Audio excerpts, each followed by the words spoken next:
Have you ever felt like every new game feels the same? Whether it's an open world with too many icons, a crafting system, or yet another battle pass, it's like every game is following the same blueprint. You buy something new, but it feels like the same thing. So what happened? Why do modern games all look, sound, and play so similar, even when they are made by totally different studios? Today, we are breaking down why modern games feel the same, where things went wrong, and what might bring back the creativity that gaming used to have. Back in the 80s, the 90s, and the early 2000s, the gaming world was wild. Developers were experimenting with everything: controls, art styles, gameplay mechanics, and players didn't know what to expect next. Every console generation brought something different. The SNES gave us Super Metroid and Donkey Kong Country. The PlayStation era gave us Final Fantasy VII, Metal Gear Solid, and Crash Bandicoot. All totally unique experiences. Even weird ideas got a chance. Remember Katamari Damacy? Where where you would roll around collecting random objects? Or Seaman on the Dreamcast, where you're literally a talking fish with a human face through a microphone. These games existed because developers were exploring, not just chasing trends.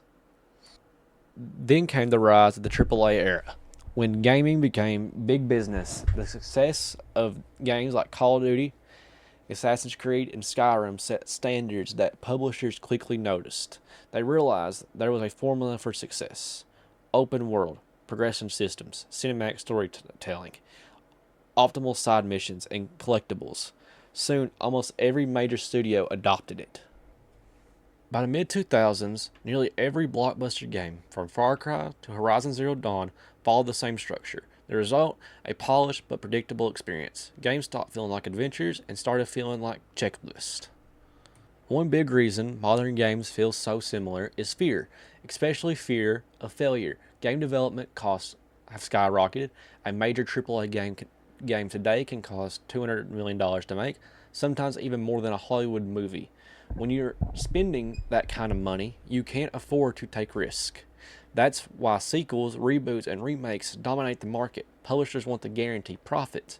It's safer to make another Assassin's Creed than to risk money on something brand new that might flop. It's not that developers don't have fresh ideas, it's that systems doesn't reward them for being different. One failed release can shut down an entire studio. So the safest option is to stick with what's already proven to work. Then came the live service model, and that changed everything. After games like Fortnite and Destiny 2 showed how much money could be made through continuous updates and cosmetics and battle passes, every company wanted in. The goal wasn't just to sell you a $60 game anymore, it was to keep you spending over time. Suddenly, every game needed to be platform and not just a product. That's why so many games now have daily challenges, seasonal events, and FOMO driven cosmetics. They're not designed to be completed, they are designed to be endless, and that makes them all feel the same, not just gameplay, but in philosophy. Even visually, modern games blend together. Most AAA titles now chase a cinematic realism. Like, look, lifelike lighting, motion captured animations, film accurate color.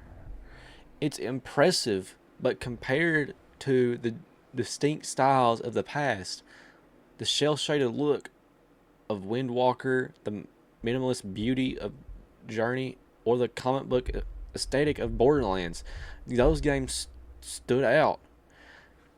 Now studios aim for safe realism because it sells well and looks good in trailers.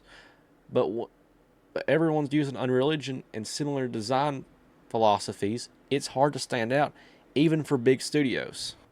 If you've noticed that modern games share the same features, you're not imagining it. Crafting systems, skill trees, color coded loot tiers, open world fast travel, even the same button prompts and HUD designs. These design trends become industry standards.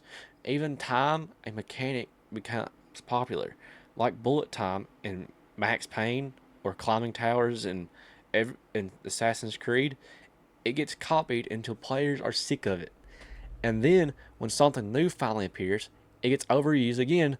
The cycle keeps repeating. But here's the twist: it's not just the studio's fault. We, the players, share some of the blame. When developers try something new, the backlash can be brutal. Remember No Man's Sky launch? Or Battlefield 2042 changing its formula? Gamers demand invitations, but often punish it. When it's not perfect right away, so publishers read the room and play it safe. They know that if a game doesn't immediately meet expectations, it will get review bombed, meme, and forgotten in a week. It's a lose-lose. Innovate and risk failure, or play it safe and get accused of being repetitive. But it's not all bad news. The indie scene and some bold AAA outliners are keeping creativity alive.